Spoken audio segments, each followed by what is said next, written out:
নমস্কাৰ, মই আহিছোঁ লক্ষ্ণৌলৈ বুলি। লক্ষ্ণৌ নবাবসকলে শাসন কৰিছিল কাৰণে নবাবো কা চেহেৰ বুলিও কোৱা হয়। আৰু মই আহি এই হোটেলখনত আছিলোঁ। হোটেলখনৰ নাম হৈছে অতিথি। ইয়াতে ৰেটটো আছিলে 1200 টকা। আৰু এয়া আমিনা বজাৰ হয়, ইয়াৰ ফেমাছ বজাৰ। এই আমিনা বজাৰ এইফালে সোমাই যাব লাগিব, তাৰ চাৰিআলিটো হয়।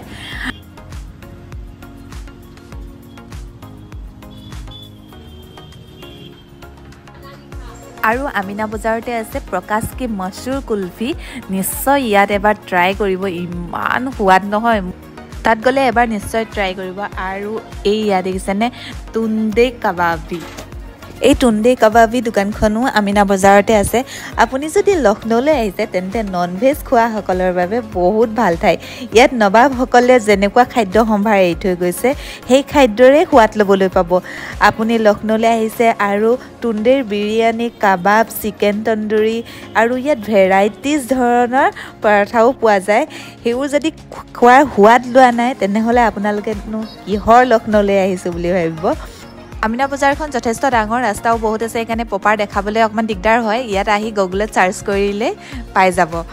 আৰু ভাবিলোঁ লক্ষ্ণৌৰ মাজমজিয়াত থকা দুটামান ঠাই দেখাই দিওঁ। এইটো হৈছে Atal Bihari Vajpayee scientific convention centre. এইটো মানে UPৰ মেডিকেল ইউনিভাৰ্চিটি হয়। আৰু এইখন হৈছে গোমতী নদী। গোমতী নদীৰ ওপৰত থকা এইখন ব্ৰিজখন দেখিবলৈ ইমান ধুনীয়া লাগিছে। আৰু সেইটো দেখিছেনে আঁতৰত ক্লক টাৱাৰটো আছে, মই ইয়াৰ এটা ভিডিঅ'ত দেখাইছিলোঁৱে। আৰু এয়া হৈছে বিধানসভা। ইয়াৰ ফ্ৰণ্টতে আছিলে তাৰ মুখ্যমন্ত্ৰী আৱাসটো আছিলে ইয়াৰ অপজিট ছাইডত।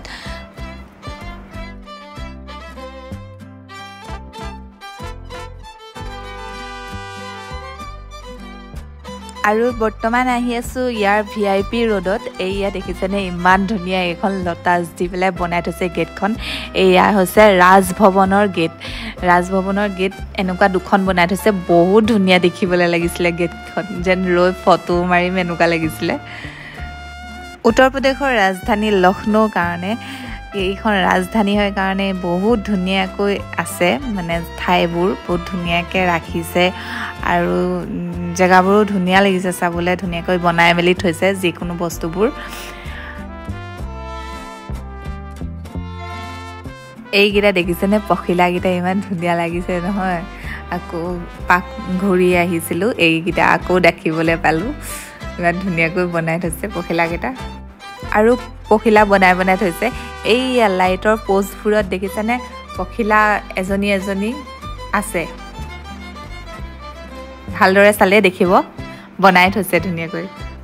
আৰু এইয়া আহি পাইছোঁ ভীমৰাও আম্বেদকাৰ পাৰ্কৰ ওচৰত। আৰু ইয়াতে গোমতী ৰিভাৰ পাৰ্কো আছে। এই পাৰ্কবোৰ যে খুব ডাঙৰ ডাঙৰ হয়, সৰু সুৰা পাৰ্ক নহয়। এইখন হৈছে ভীমৰাও আম্বেদকাৰ পাৰ্কৰ মেইন গেটখন। ইয়াৰ জেগাবোৰ খুব ক্লিন, একদম দেখিবলৈ খুব ধুনীয়া আছে। আমি খুব গৰমত আহিছিলোঁ কাৰণে নমা নহ'ল, আপোনালোকে নামি নিশ্চয় চাব। আৰু জেগা আছে, নামিলে দেখাব পাৰিলোঁহেঁতেন, কিন্তু গৰমৰ কাৰণে নামিব নোৱাৰিলোঁ। নৱেম্বৰ, ডিচেম্বৰ, জানুৱাৰী, ফেব্ৰুৱাৰী এইকেইটা মাহত আহিলে আপোনালোকে দিনতো চাব পাৰিব, নহ'লে খুব ৰাতিপুৱা নহ'লে গধূলি চাব পাৰিব। আজিলৈ আহিছোঁ, বাই বাই।